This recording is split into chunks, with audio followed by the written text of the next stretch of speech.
Hello everyone, my name's Tim Hughes. I'm the Director of Communications for Spirit Invest. Today is the day after the delivery of the State of the Nation address for 2025, the opening of Parliament. I wanted to reflect on a few of the important issues that the President raised yesterday and the prospects going forward. I think the first thing to say is that it was a very competent delivery and covered many important issues for South Africa. But the most important or notable point was that the State of the Nation address actually was a reflection of the Memorandum of Understanding that formed the Government of Unity. And that's very, very encouraging indeed. So the principal focus was on economic growth, job creation, and trying to tackle the pathologies of society like inequality. The major way that the government intends in creating jobs and improving growth to 3% this year is through massive infrastructure capital spend. This amounts to 100 billion rands in terms of expenditure. They're also looking for private sector funding and international funding too. So that itself is very positive. The President committed South Africa to developing a capable state, and we're already seeing the benefits of the GNU with the Department of Home Affairs tackling its backlog, improving its electronic visa capabilities as well. In terms of creating a capable state, there's a very encouraging development that there will be a graduate placement program to improve the quality of our civil servants. That's very encouraging. I think on the downside, we need to note that 28 million people in South Africa are on some form of social benefit through being unemployed or not being able to access ordinary services. That's about just short of half of our population. So that's the magnitude of the problem. There's also funding for a just transition in terms of our climate change issues. And obviously there was mention of the NHI, the National Health Insurance Scheme.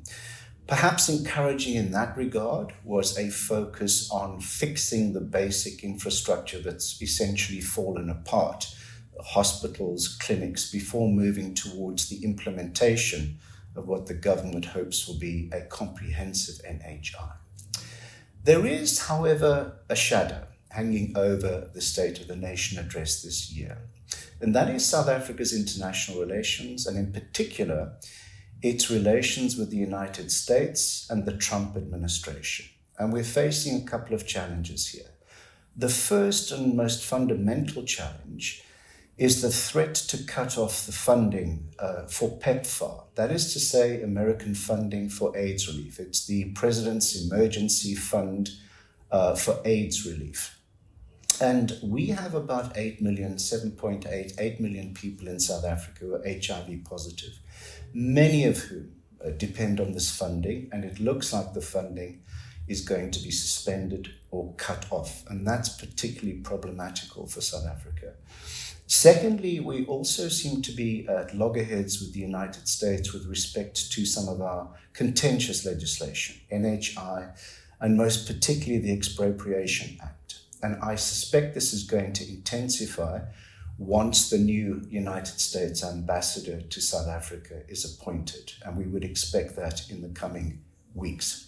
So South Africa has a lot of work to do in engaging with the United States to clarify its policies, to restructure its relationships, and to build constructive relationships, not only with the United States, but with other countries in the G20, remembering that South Africa is hosting the G20 this year. So it is a very key opportunity for South Africa to put its best foot forward in international relations. And we really need to improve our international relations to play the sort of role that we aspire to. The critical next issue in South Africa, and we will talk about this later in the month, is the budget, the national budget, which will be delivered on Wednesday, the 20th of February. And in many respects, that's the real state of the nation. So it is one thing for the president to promise programs, improvements, infrastructure. Those programs need to be funded. And we will reflect on the budget after Wednesday, the 20th of February. Thank you for watching, and we look forward to speaking to you soon.